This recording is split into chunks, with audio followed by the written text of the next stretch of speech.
আউযু বিল্লাহি মিনাশ শাইতানির রাজীম। বিসমিল্লাহির রহমানির রহিম।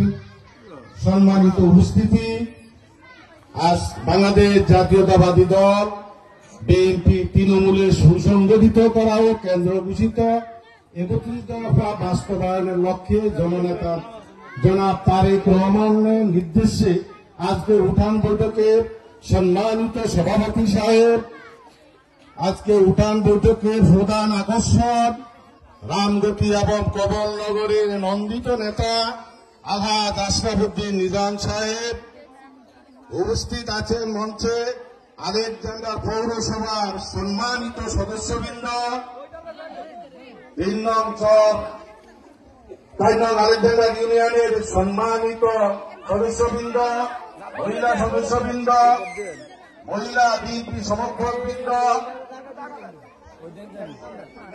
আমরা আজকে ১৭ বছর আমরা বিএনপি নির্যাতিত, এই ১৭ বছর আপদে বিপদে একমাত্র আল্লাহকে হাজির নাজির করে আপনাদেরকে সাক্ষী করে কথাটা বলছি, একমাত্র আশরাফ উদ্দিন নিজাম সাহেব ছাড়া আমাদের আপদে বিপদে আর কোন নেতা আমরা পাই না। তাই আমরা রামগতি এবং কমলনগরের জনগণ আশরাফ উদ্দিন নিজাম সাহেবের কাছে আমরা ঋণী আছি।